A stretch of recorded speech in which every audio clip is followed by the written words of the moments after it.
अस्सलाम वालेकुम एवरीवन, मेरा नाम शारिक है और मैं ल्यूमनी में एज अ टेक्निकल मैनेजर। अब हम आपको इसके ऊपर लोड डाल के दिखाते हैं। इन्वर्टर के साथ इस वक्त हमने एक ग्रिड को भी कनेक्ट किया हुआ है, साथ में इसके साथ हमने दो स्ट्रिंग्स इसके ऊपर डाली हुई है सोलर की, जिसमें 8 मॉड्यूल्स लगे हुए हैं, जिनको 590 वाट के बाईफेशियल मॉड्यूल्स की स्ट्रिंग लगी हुई है, यानी कि 16 पैनल्स हमने इसके साथ अटैच किए हैं।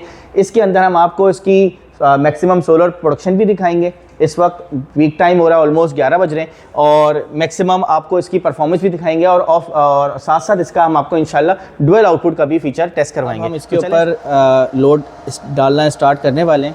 तो अभी हमने इसके ऊपर 2 हीटर्स यानी कि 1500 वाट के 2 हीटर्स डाल दिए हैं। ये आप देख सकते हैं कि 2.3 किलो वाट का इसके ऊपर 2.8 किलो वाट का ये लोड आ चुका है, 2.88, और सारी प्रोडक्शन सोलर से हो रही है। ग्रिड इसके साथ कनेक्ट हुई हुई है, बैटरी भी अटैच हुई हुई है। फर्दर हम इसके ऊपर अब लोड इंक्रीज़ करते हैं। ये हमने इसके ऊपर फर्दर 10 एम्पियर के 4 बल्ब और ऐड कर दिए हैं। तो अगर आप यहाँ पे अभी गौर करेंगे तो 4.57 किलोवाट का लोड आ चुका है। 4.649 किलोवाट की प्रोडक्शन इस वक्त इन्वर्टर सोलर से हो रहा है। ग्रिड कनेक्टेड है और सारा लोड इन्वर्टर इस वक्त सोलर से रन कर रहा है। फर्दर हम इसके ऊपर अब लोड बेयर करते हैं, जो कि हम आपको इसकी मैक्सिमम कैपेसिटी टेस्ट करवा रहे हैं। अभी मैंने इस पर फर्दर 10 एम्पियर के 4 बल्ब डाल दिए हैं। अब आप यहाँ देख सकते हैं 5.82 किलोवाट का लोड आ चुका है। 5.979 किलोवाट की प्रोडक्शन इस वक्त ये हो रही है और सारा का सारा लोड सोलर से हो रहा है। ग्रिड के साइड का एरो बंद हुआ हुआ है और इलेक्ट्रा PV 8000 इन्वर्टर है, और ये इस वक्त सारा लोड सोलर की प्रोडक्शन 17 एम्पियर 357 वोल्ट 2 स्ट्रिंग्स हमने डाली हुई हैं, 6 किलोवाट की ये प्रोडक्शन कर रहा है सोलर का।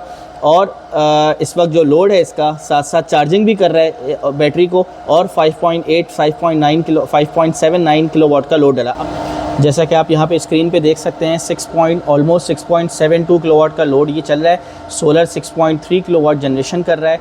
तो ये था हमारा कंप्लीट लोड टेस्ट, जो कि आपके सामने डला हुआ है, नज़र आ रहा है आपको। और ये सारा का सारा इस वक्त इस सोलर इन्वर्टर से रन हो रहा है, और इसका ये इन्वर्टर बैटरी के साथ और सोलर के साथ मिल के इस पूरे लोड को चला रहा है। 6.2 किलोवाट की प्रोडक्शन हो रही है, 6.5 किलोवाट का लोड है जो एक्सेस। तो ये तो था इसका ग्रेजुअल लोड बियरिंग टेस्ट। अब हम आपको इसका थोड़ा टफ टेस्ट करके दिखाते हैं, जिसके अंदर हम इसी सारे लोड को सडन एज एन इम्पैक्ट इस इन्वर्टर पे डालेंगे और ये चेक करेंगे कि हमारा इन्वर्टर किस खूबसूरती के साथ मैक्सिमम 6.5 किलोवाट के लोड को एट अ सडन किस तरह बर्दाश्त करता है। तो ये मैं आपके सामने इस ब्रेकर से सारे लोड को ऑफ कर देता हूँ।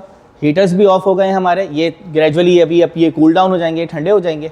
तो ये हमारे हीटर्स भी ठंडे कूल डाउन हो गए हैं। इन्वर्टर के ऊपर रीडिंग भी 0 वाट हो चुकी है। अब हम इसके ऊपर at a sudden complete 6.5 kilowatt का लोड डालेंगे और आपको चेक कराएंगे कि इन्वर्टर किस खूबसूरती के साथ फौरी तौर पे रिस्पांस करता है और उस पूरे लोड को बेयर करता है। तो ये रहा हमारे हीटर का ब्रेकर और ये रहा मेरे पूरे सारे बल्ब का ब्रेकर जो मैंने ऑन किया हुआ था, और ये मैं दोनों एट अ सडन अप करने वाला हूँ। ये मैंने इन दोनों को उठा दिया, आपके सामने हीटर भी ऑन हो गया, बल्ब भी ऑन हो गए। इन्वर्टर पे maximum production at a sudden इसने रिस्पांस किया।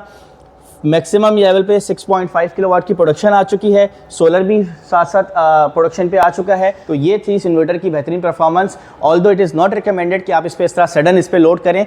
आपने इसे ग्रेजुअली, नॉर्मली जो घर में इस्तेमाल होता है ग्रेजुअल लेवल पे इसको ग्रेजुअली लोड डाल के यूज़ करना है, लेकिन इससे इसकी रॉबस्टनेस शो होती है कि इन्वर्टर किस कदर रॉबस्ट और स्ट्रॉन्ग मेड है कि ये आपके लोड्स को बर्दाश्त कर सकता है।